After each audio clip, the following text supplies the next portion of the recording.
let's just bounce to the AFC East.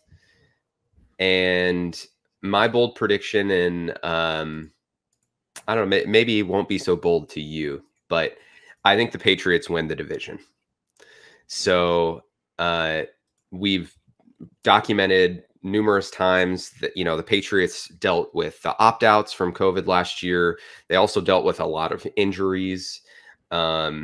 Obviously, they get healthy and get a lot of those key pieces back. We know how much they spent in free agency, and, you can maybe debate some of the moves, but they brought in a lot of talent.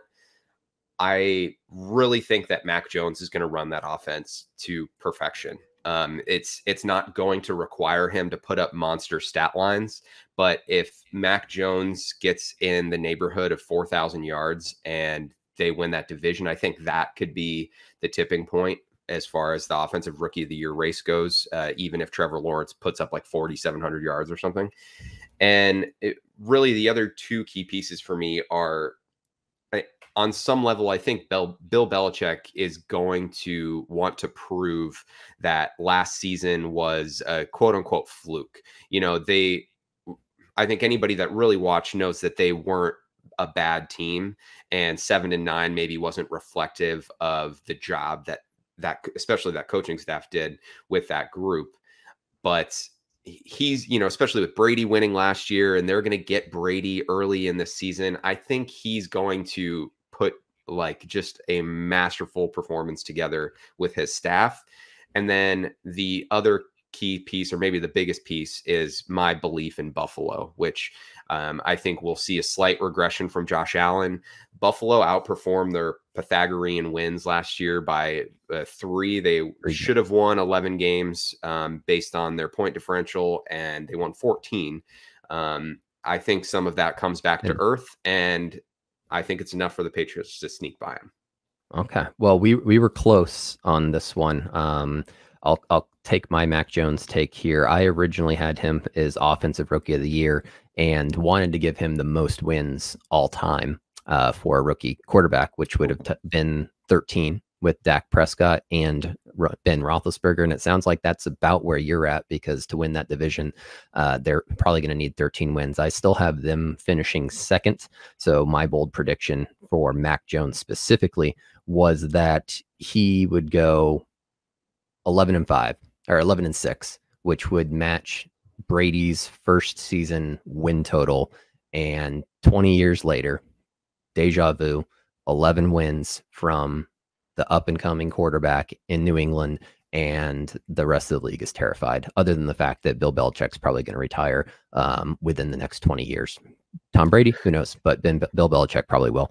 But since you took that one, I'm going to combine my bold predictions. I'm going to cheat here because I couldn't decide between the two teams, and since we're going east to east, Deshaun Watson will be traded this year. Originally, I had that to the Miami Dolphins after starting off the season going 0-5, and seeing the fact that Zach Wilson's taking off, maybe not winning a lot of games, but going to be a stronghold at that position in that division for quite some time. Obviously, the Bills and the Patriots being successful. The Dolphins' first 5 games is Patriots, Bills, Raiders, Colts, Bucks. So maybe 2 winnable games in there. And I see the panic button. And the reason I'm combining my Dolphins and Eagles prediction is because Dolphins will be at 0-5. The Eagles win their first game, but then lose their next 6. So going into week 7, they're at 1-6.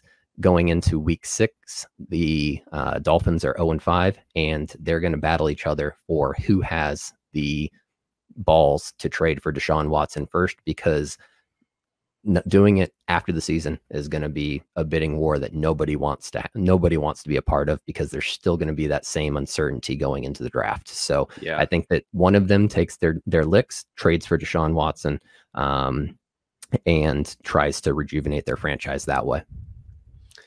That wouldn't shock me, especially after we've seen this first week of college football games, and some of these quarterbacks that a lot of people had high hopes for came out of the gates very slow. Looked a little rattled. Yeah.